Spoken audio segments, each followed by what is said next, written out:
Hello दोस्तों, स्वागत है आपका एक बार फिर से। और आज हम RS अग्रवाल की ये वाली जो बुक है, जो नई वाली बुक है, उसको हम शुरू करेंगे। इसको हम कंप्लीट सॉल्व करेंगे टॉपिक वाइज। और आज हम परसेंटेज से शुरू करेंगे। तो चलिए शुरू करते हैं।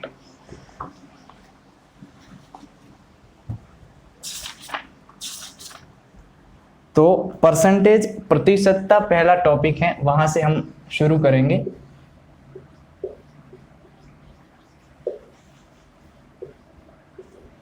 परसेंटेज प्रतिशतता, और इसके हम सारे के सारे सवाल करेंगे। तो चलिए पहला सवाल करते हैं। एक परीक्षा में एक छात्र को उत्तीर्ण होने के लिए 36% अंक प्राप्त करने होंगे। 190 अंक प्राप्त करने वाला एक छात्र 35 अंकों से अनुत्तीर्ण हो गया। उस परीक्षा में कुल अंक कितने हैं?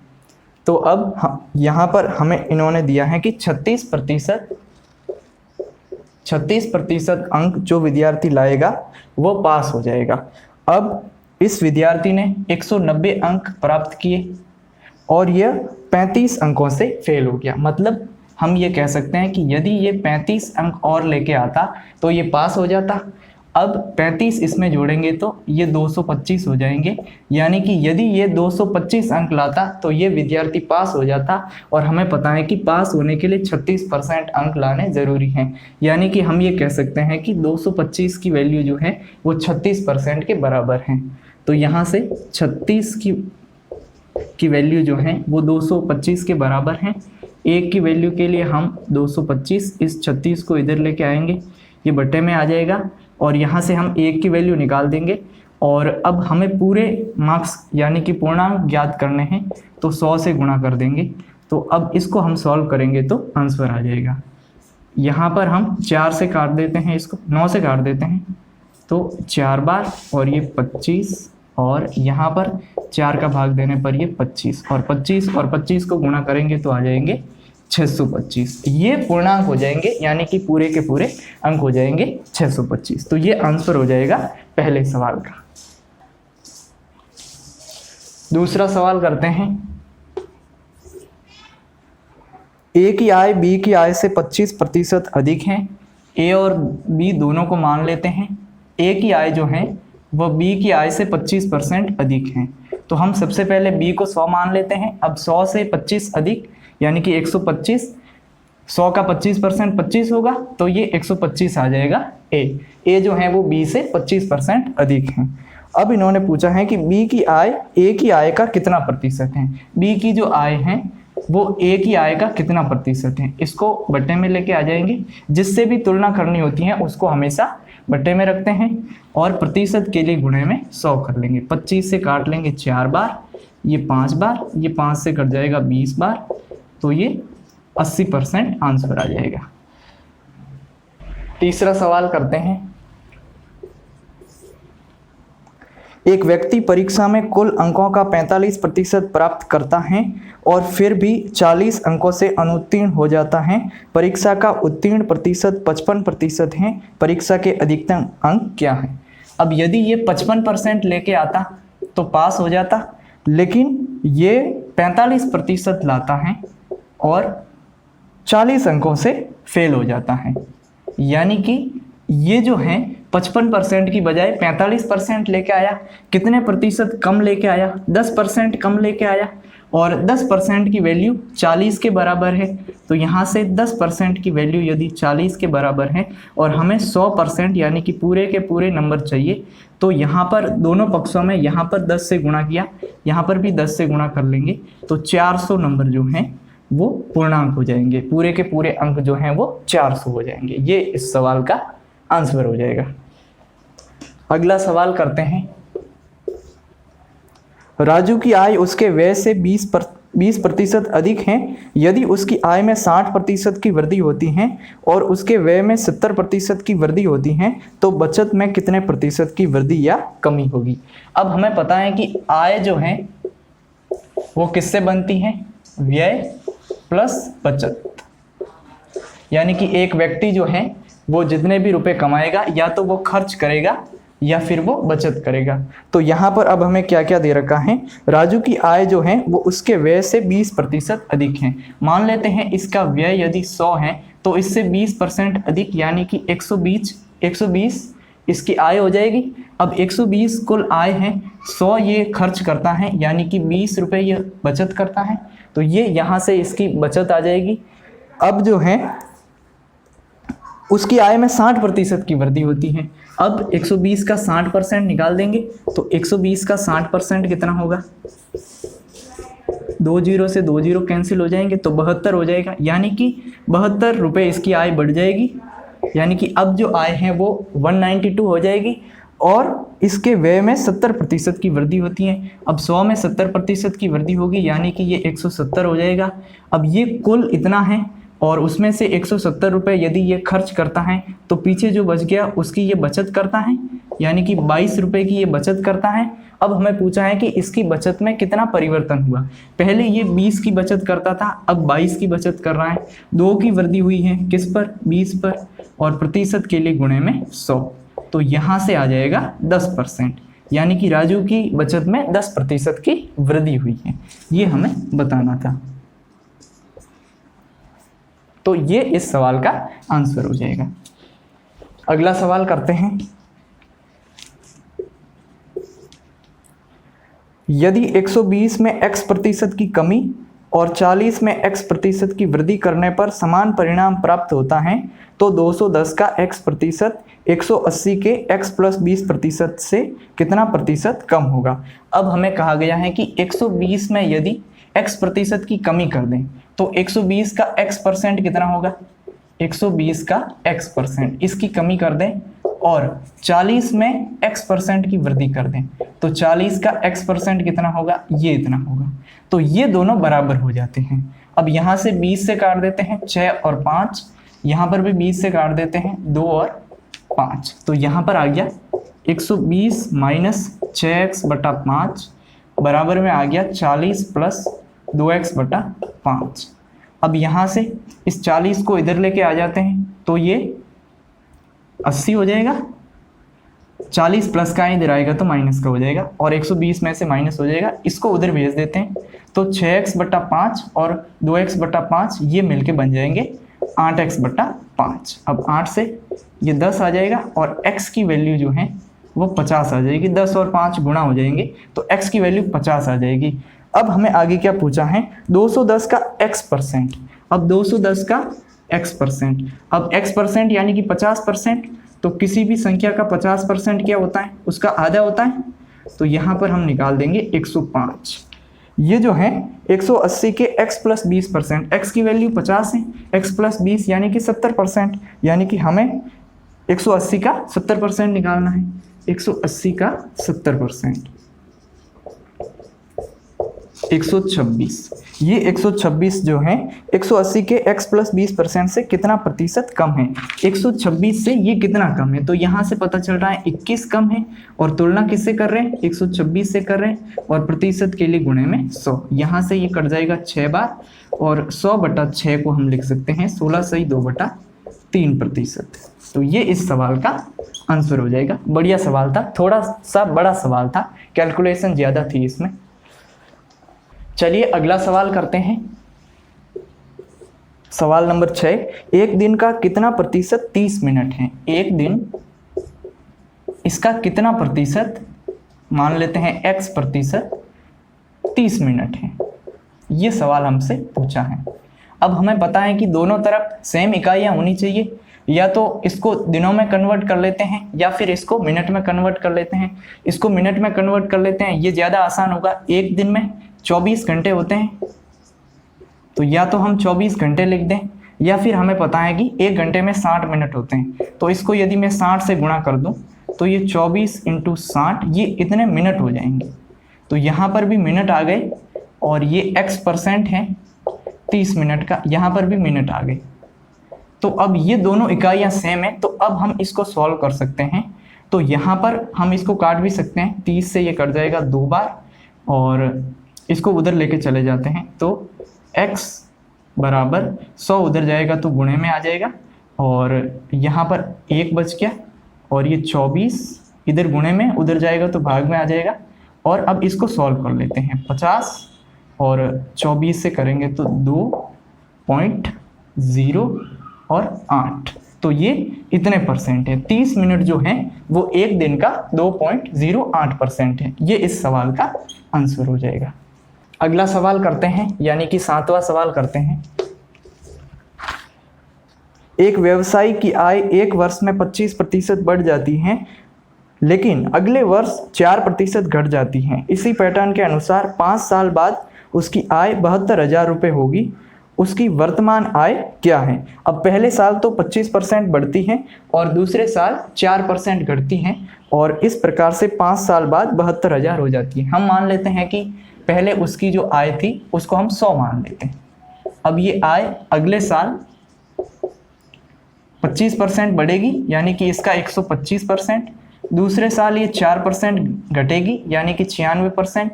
अब तीसरे साल फिर 25% बढ़ेगी, और चौथे साल ये वापस घट जाएगी, और 5वें साल वापस बढ़ जाएगी। ये इस प्रकार से स्ट्रक्चर बनेगा।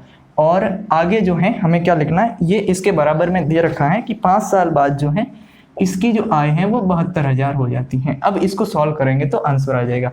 25 से काट लेते हैं 5/4, यहाँ पर भी 5/4 आ जाएगा, और यहाँ पर भी 5/4 आ जाएगा।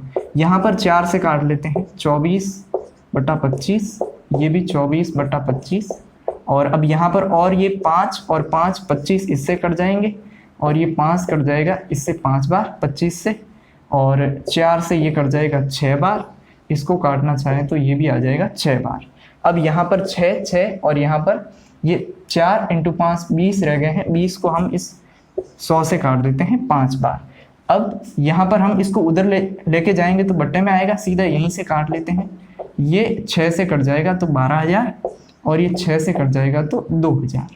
अब ये 5 इधर आ जाएगा तो 2,000/5। ये जो है ये 1 की वैल्यू आ गई, यानी कि 1 की वैल्यू आ गई 40। अब हमें 100 की वैल्यू निकालनी, क्योंकि प्रारंभ में जो आय थी वो 100 थी, तो अब 100 की वैल्यू के लिए इसको 100 से गुणा कर लेंगे तो ये 40,000 आ जाएगा। तो ये इस सवाल का आंसर हो जाएगा। चलिए अब अगला सवाल करते हैं, 8वां सवाल करते हैं। एक परीक्षा में 73% अभ्यर्थी मात्रात्मक अभियोग्यता परीक्षा में, 70% सामान्य ज्ञान में और 64% अभ्यर्थी दोनों में उत्तीर्ण हुए। यदि 6,300 अभ्यर्थी दोनों विषयों में अनुत्तीर्ण हुए तो परीक्षार्थियों की संख्या क्या थी? अब यहाँ पर हम पहले दे रखा है 73%, ये मात्रात्मक अभियोग्यता, तो इसको हम शॉर्ट में लिख देते हैं क्वांट। इसमें ये पास हुए, और 70% जो है वो सामान्य ज्ञान में, यानी कि जीके में पास हुए, तो यहाँ पर हम इसको जीके शॉर्ट में लिख देते हैं। और ऐसे विद्यार्थी जो इन दोनों में पास हुए वो 64 हैं, तो यहाँ पर 64 लिख देंगे। अब इन्होंने कहा है कि 6,300 अभ्यर्थी दोनों विषयों में फेल हो गए, तो यहाँ से हम ये 64 जो है ये किसको दर्शा रहा है? ये उन विद्यार्थियों को दर्शा रहा है जो दोनों विषय में पास हुए हैं। ये 73 उन विद्यार्थियों को दर्शा रहा है जो क्वांट में, यानी कि मात्रात्मक अभियोग्यता में पास हुए हैं। अब इसमें से यदि मैं इसको घटा दूं तो ये 9 जो है ये किसको दर्शाएगा?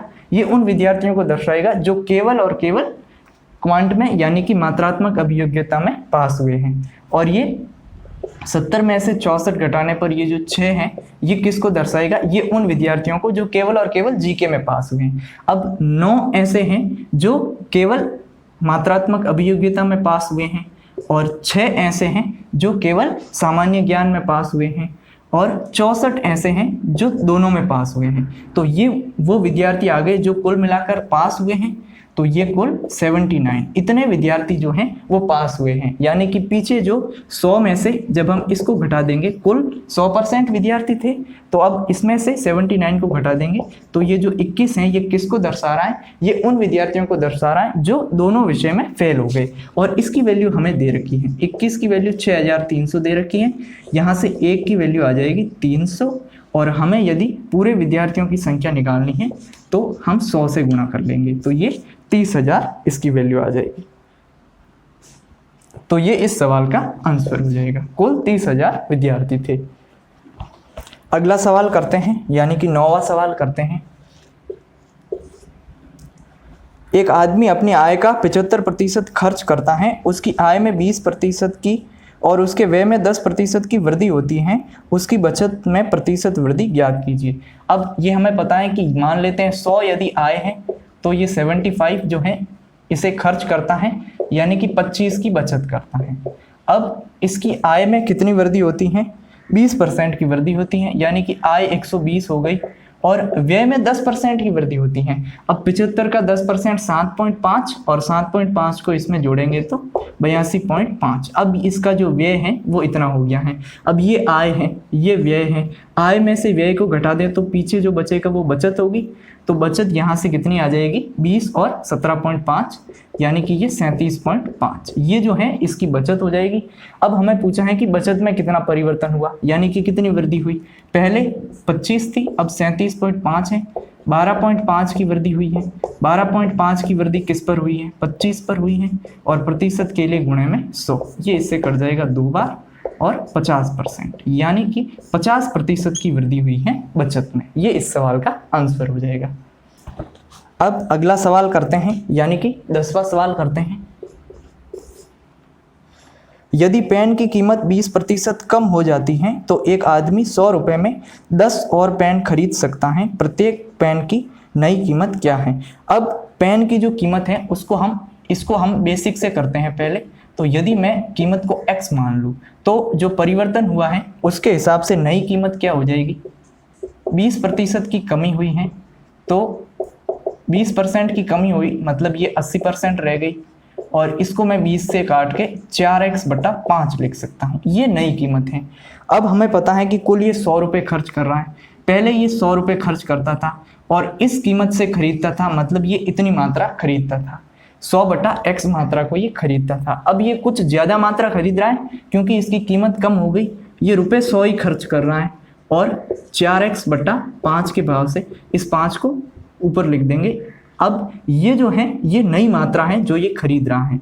जब हम रुपए में कीमत का भाग देंगे तो ये मात्रा आ जाएगी। जैसे रुपए में जब हम कीमत का भाग देंगे तो मात्रा आ जाएगी। अब ये नई मात्रा है और ये पुरानी मात्रा है और ये कह रहा है कि ऐसा करने पर 10 पेन अधिक खरीद सकता है, मतलब इसकी तुलना में इसमें इसे 10 पेन ज़्यादा मिल रहे हैं। तो इसमें से मैं इसको घटा दूं तो इसकी वैल्यू 10 आ जाएगी। अब इस इक्वेशन को सॉल्व कर लेंगे तो हमारा आंसर आ जाएगा।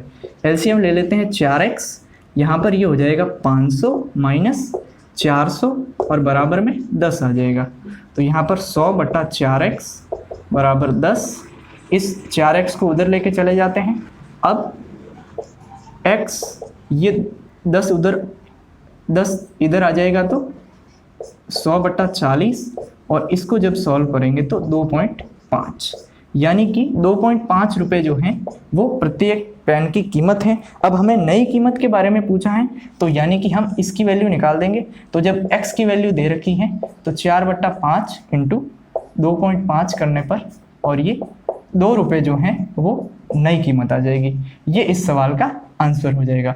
अब इस सवाल को हम एक छोटी सी ट्रिक से भी कर सकते हैं, जैसे कि इसमें हमें क्या करना है, भले ही वृद्धि हो या कमी हो, जो प्रतिशत वृद्धि या कमी दे रखी है और जितने रुपए दे रखा है उसका उतना % निकाल देना है। जैसे कि यहाँ पर 100 रुपये दे रखे हैं तो हम 100 रुपये का 20% निकाल देंगे जो कि 20 होगा और जितनी मात्रा अधिक दे रखी है उसका भाग दे देंगे यानी कि 10। तो यहाँ पर ये जो आ जाएगी ये नई कीमत आ जाएगी। तो 2 रुपये जो हैं वो नई कीमत है। तो इसको यदि आपको ये पूरा समझ में नहीं आया है तो आप इस ट्रिक से कर सकते हैं। क्या करना है एक बार वापस बता देता हूँ। 100 रुपये जो दे रखे हैं इसका 20% निकाल देना है और फिर जितनी मात्रा अधिक दे रखी है उसमें उसका भाग दे देना है। जैसे कि 100 का 20% 20 और उसमें 10 का भाग दिया तो 2 रुपये, और ये जो आएगी ये हमेशा नई कीमत आएगी। चलिए अब अगला सवाल करते हैं, यानी कि 11वां सवाल करते हैं। एक संख्या में 60% घटाकर शेष में से 15% घटाने पर 1428 शेष बचता है। प्रारंभिक संख्या क्या है? अब मान लेते हैं वो संख्या 100 थी। अब इसमें से 60% घटा दिया मतलब 40% रह गया और 40% में से भी 15% घटा दिया मतलब 85% रह गया और इसकी वैल्यू हमें दे रखी है ये इतनी।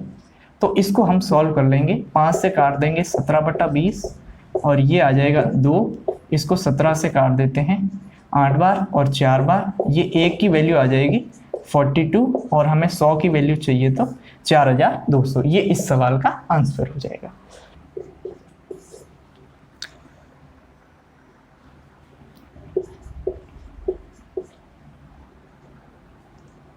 चार 4896 किस संख्या का 85% है, यानी कि इसकी वैल्यू दे रखी, हम मान लेते हैं वो संख्या x है और x का 85% ये है। तो हमें अब x की वैल्यू ज्ञात करनी है। 5 से काट देंगे 17/20। अब इस 17 को यहाँ पर काट देंगे तो 2 बार और ये 8 बार और 13 8 बार। अब इस 20 को इधर लेके आ जाएंगे तो 288 इंटू ये 20 कर लेंगे। तो इसको जब हम सॉल्व कर लेंगे 0 16 7 और 5, 5760 जो है यह वो संख्या होगी जिसका 85% जो है वो 4896 है। अगला सवाल करते हैं। अगला सवाल करते हैं यानी कि 13वां सवाल करते हैं। दो संख्याएं एक तीसरी संख्या की तुलना में 10% और 25% कम हैं। तो तीनों संख्याएं मान लेते हैं और जिससे तुलना कर रहे हैं उसको हम 100 मान लेंगे। और ये जो है तीसरी संख्या से 10% और 25% कम है, तो इससे 10% 90 हो जाएगा और इससे 25% 75 हो जाएगा। दूसरी संख्या को पहली संख्या के बराबर करने के लिए कितने प्रतिशत बढ़ाना होगा? ये जो दूसरी संख्या है इसको 90 करने के लिए कितना बढ़ाना होगा? 15 बढ़ाना होगा और 75 पर बढ़ाना होगा। तो ये प्रतिशत के लिए गुणे में 100 कर लेंगे, ये 5 और इसका आंसर हो जाएगा 20%। ये इस सवाल का आंसर हो जाएगा। अगला सवाल करते हैं। एक परीक्षा में एक विद्यार्थी को पास करने के लिए अधिकतम 33% अंक प्राप्त करने हैं, वहीं उसने 125 अंक प्राप्त किए एवं 40 अंक से असफल रहा। ऐसा सवाल अभी हमने किया है।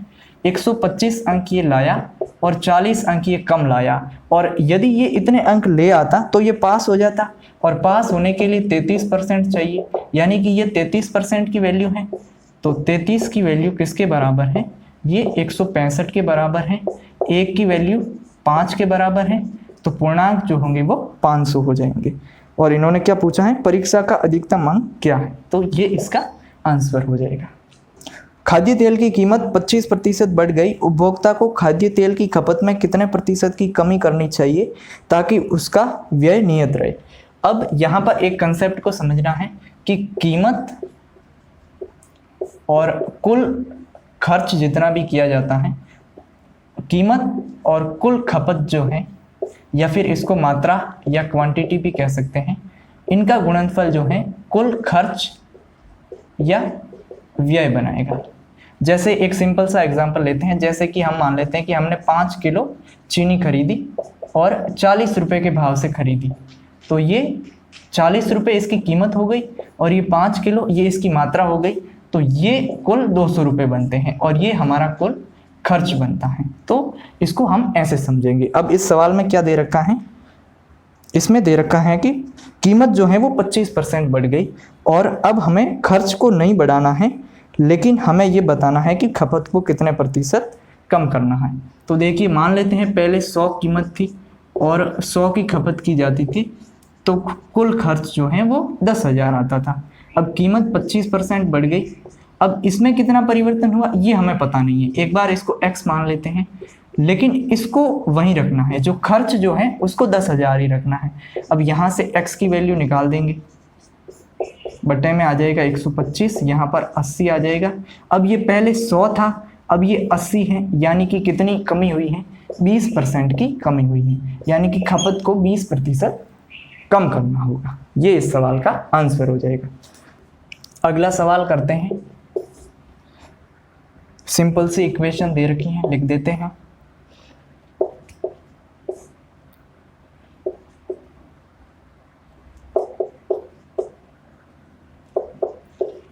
इसका x%, ये जो है 375.9 0.05। अब इसमें ऑप्शन के अकॉर्डिंग ये अप्रोक्स लगाना होता है, क्योंकि कोई भी संख्या किसी से कट नहीं रही है तो ये लगभग अप्रोक्स आएगा। तो यहाँ से हम क्या करते हैं, इसको 11 से काट लेते हैं, 4, 7 और 4, ये लगभग इतना आएगा। उसके बाद दशमलव में हम नहीं लिखेंगे, यहाँ से इसको 5 से काट देते हैं तो ये 9 और 4, 94 आ जाएगा। और अब इसको ऐसे लिख सकते हैं 94 × 3 × x अपॉन 100 और बराबर में इसको अप्रॉक्स 375 मान लेते हैं। अब ये 3 से कट जाएगा 125 और x की वैल्यू के लिए 125 × ये 100 यहाँ पे भाग में है, इधर गुणे में आ जाएगा और बट्टे में 94 करना होगा। यहाँ पर 2 से काट लेते हैं 50, ये 47 और 125 × 50 करने पर 125 को 50 से गुणा कर लेते हैं 625 और ये इतना आ जाएगा बट्टे में 47। अब 47 से भाग देंगे तो लगभग अप्रॉक्स आंसर आ जाएगा। यहाँ पर एक बार और ये 15 रह गए। अब 47 ये 3 बार जाएगा 141 और यहाँ से 14 शेष रह गए 140 तक। अब यहाँ से 2 बार ही जाएगा और 132 पॉइंट यहाँ पर कुछ अप्रॉक्स आएगा। और ऐसा ही ऑप्शन में दे रखा है, ऐसा एक ही ऑप्शन है ई ऑप्शन, जिसमें 132 आंसर है। बाकी वाले ऑप्शन हम देख सकते हैं 80, 32, 98, 58, कोई भी नज़दीक नहीं है। तो इसमें ऐसे सवालों में जल्दी करने के लिए दशमलव को नहीं गिनना चाहिए और फटाफट अप्रॉक्स लगा के करना चाहिए। थोड़ा सा बड़ा सवाल है, एक इलेक्शन में सिर्फ 2 अभ्यर्थी भाग लेते हैं, 30% रजिस्टर्ड वोटरों ने अपने वोट नहीं दिए और 180 वोटों को रद्द कर दिया गया। जीते हुए उम्मीदवार को उसके विरोधी से 684 वोट ज़्यादा मिले। जीते हुए उम्मीदवार द्वारा प्राप्त की गई वैध वोटों की संख्या रजिस्टर्ड वोटों की संख्या का 42% है, तो कितने रजिस्टर्ड वोटरों ने अपने वोट दिए। तो यहाँ पर हम सबसे पहले कुल जो वोटर हैं उनको 100 मान लेते हैं, कुल वोटर 100 हो गए। अब 30% ने वोट नहीं दिया, 30% ऐसे हैं जिन्होंने वोट नहीं दिया, यानी कि पीछे जो 70% है उन्होंने वोट दिया। अब इस 70% में से जो जीता है, जीतने वाले को 42% मिले हैं कुल वोटरों का। तो यहाँ पर अब पीछे जो वोट बच गए हैं वो हम ये मान सकते हैं कि हारने वाले को मिले हैं, लेकिन हारने वाले को पूरे मत नहीं मिले हैं, क्योंकि 180 वोट जो हैं वो रद्द कर दिए गए हैं। अब यहाँ पर ये ऐसा कह रहे हैं कि 684 वोट इसको ज़्यादा मिले हैं। अब 70% बचे थे, 42% इसको मिल गए। अब पीछे जो 28% है उनमें से कुछ वोट जो हैं वो हारने वाले को मिले हैं और कुछ प्रतिशत वोट जो हैं वो रद्द कर दिए गए हैं। अब ये रद्द कितने वोट कर दिए गए हैं, कुल मिलाकर 180 वोट रद्द कर दिए गए हैं। अब यदि मैं ये मानूं एक बार के लिए कि ये 180 वोट यदि रद्द नहीं किए जाते तो इसको 28% वोट मिल जाते। भाई 70% में से 42% इसको मिल गए, यानी कि पीछे जो वोट बचते वो 28% इस हारने वाले को मिल जाते। लेकिन ये 180 वोट तो रद्द हो गए हैं, मतलब ये इसको नहीं मिले हैं। तो यदि हम ये मान लें ये वोट इसको मिलते तो ये इतने कम वोटों से हारता, यानी कि ये 504 वोटों से हारता।